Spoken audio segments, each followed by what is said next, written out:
Bien, bah écoutez, bonjour à toutes et à toutes. Bienvenue au Monde et nos excuses pour ces quelques minutes de retard qui sont dues à un contexte que vous connaissez. Donc, nous avons d'ailleurs exceptionnellement ouvert l'entrée principale du journal pour vous accueillir, puisque depuis un mois, elle est condamnée pour des raisons de sécurité.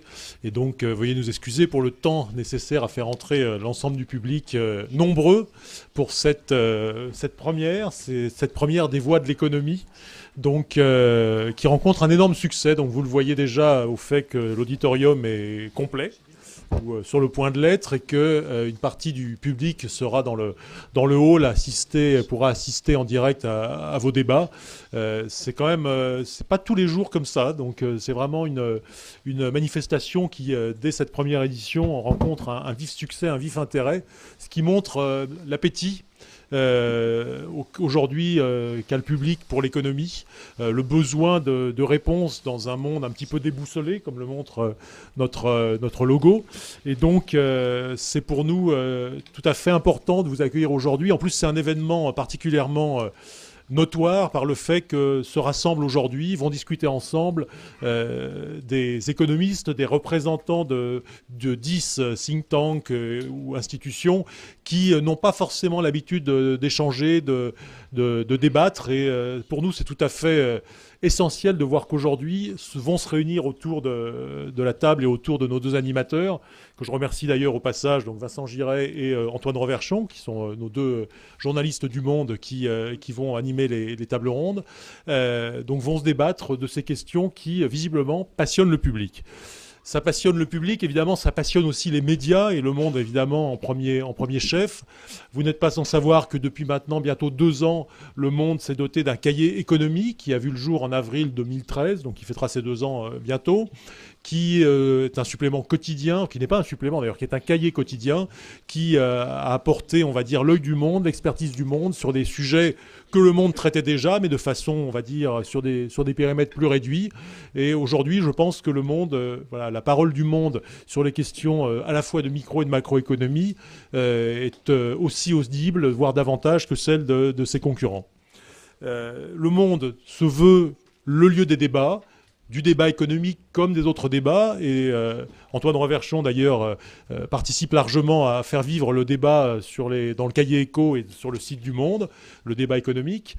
Le Monde doit être à une époque charnière où nos sociétés se posent un certain nombre de questions sur les directions qu'elles prennent, sur leur modèle de production, leur modèle de consommation et sur leur modèle de société. Le Monde doit être le lieu du débat, et donc nous sommes très heureux de voir qu'aujourd'hui, tous, vous êtes venus ici justement pour faire vivre ce débat que jour après jour, tout au long de l'année, nous essayons de faire prospérer dans nos colonnes et sur notre site internet.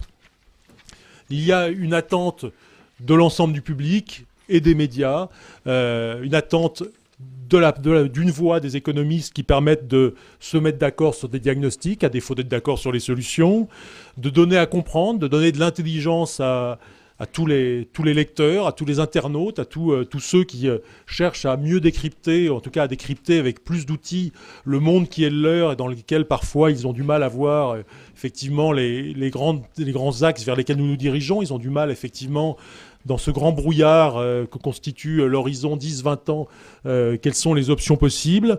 Donc il est tout à fait nécessaire et du devoir à la fois des journalistes, des experts et évidemment des universitaires, de défricher des pistes, d'ouvrir des voies qui permettront ensuite effectivement à nos sociétés de faire des choix. Et pour un média comme Le Monde, évidemment, il est essentiel de pouvoir jouer ce trait d'union qui fait qu'aujourd'hui, des économistes d'obédiences différentes vont pouvoir dialoguer. Je tiens à remercier le Cercle des économistes et Jean-Hervé Lorenzi qui nous ont fait la confiance et l'amitié de partager avec nous cette première. Une première qui doit aussi nous servir à sortir un petit peu du discours quotidien, du train-train de nos débats. On voit aujourd'hui avec ce qui est arrivé il y a un mois, un peu plus d'un mois, avec l'affaire Charlie Hebdo et de l'hypercachère, qu'il y a une véritable demande sociale, générale, de sortir des schémas préétablis, de sortir de la pensée unique et de la pensée binaire, de l'incapacité à réformer de façon intelligente et de façon concertée notre pays, nos sociétés. Et je pense que ce débat, il est aussi valable du point de vue social et sociétal que politique et qu'économique. Et donc nous espérons vivement que cette première va ouvrir la voie à une série de rencontres, à une série de débats, et que nous nous retrouverons ici régulièrement avec un public aussi nombreux pour débattre de ce que devient notre économie, des grandes tendances aussi bien internationales, européennes que nationales qu'aujourd'hui, et des grands défis que l'économie et les économistes doivent relever. Merci à toutes et à tous. Je vous souhaite une excellente fin de journée, et je passe la parole à Jean-Hervé Lorenzi.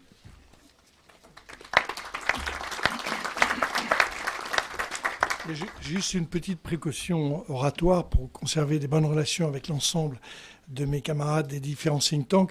Je m'exprime en leur nom uniquement parce que je suis le plus âgé. Et donc, c'est une des raisons. Alors, je voudrais juste dire 3 mots. Premièrement, c'est très exceptionnel. C'est très exceptionnel parce que c'est vrai que quand on regarde la liste des think tanks, et je ne vais pas les énumérer, mais nous sommes sur des positions, des perceptions de la situation économique qui sont très différentes.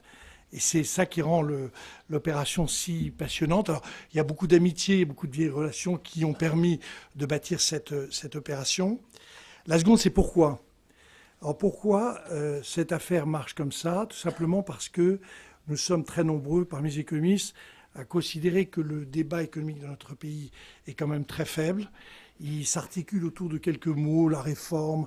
Alors à droite, on dit la réforme, il n'y en a pas assez. À gauche, on dit est-ce que c'est pas assez égalitaire. Enfin, tout ça est très très faible et surtout est complètement déconnecté de l'interrogation majeure que beaucoup d'économistes dans le monde entier ont, c'est que devient l'économie mondiale, en quoi est-ce qu'elle est en train de vraisemblablement, ou peut-être, chacun défendra sa position, en train de modifier sa trajectoire. Donc, qu'est-ce qui va influer dans l'économie mondiale sur la perception qu'on peut en avoir en Europe, en France, etc. Donc, nous avons décidé de nous interroger sur ce thème en nous disant, on ne sera pas d'accord, évidemment. D'abord, si on était d'accord, il y aurait quelque chose qui ne marcherait plus.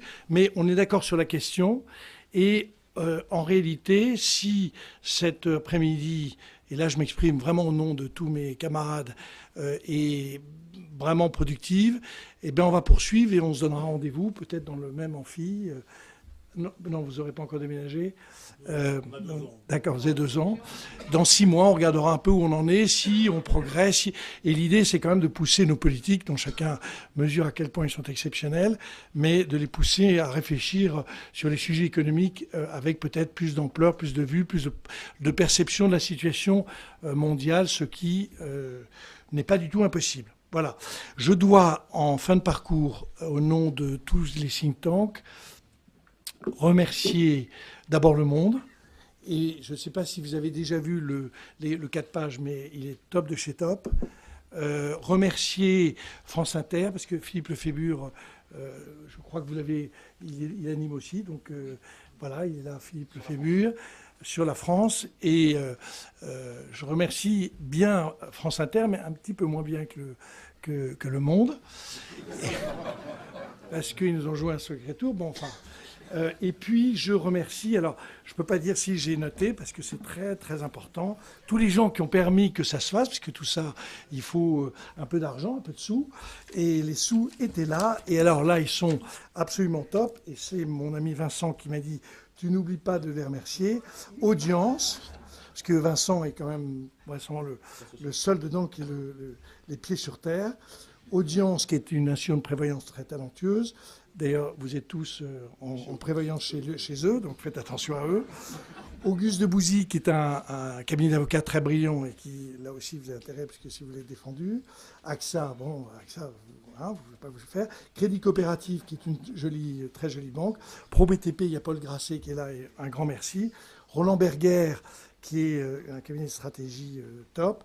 Et Transdev, qui nous permet, je crois, de régler nos problèmes de transport intercité. Donc tout ça, c'est de l'optimisme. Et peut-être, on ne fera pas, j'imagine, de conclusion, mais l'idée, c'est que si on marche bien, on se retrouve dans 6 mois, et comme on va bien marcher, On se retrouvera dans 6 mois dans les mêmes configurations. Je dis ça pour les sponsors, pour que vous n'oubliez pas que c'est une affaire à plusieurs manches.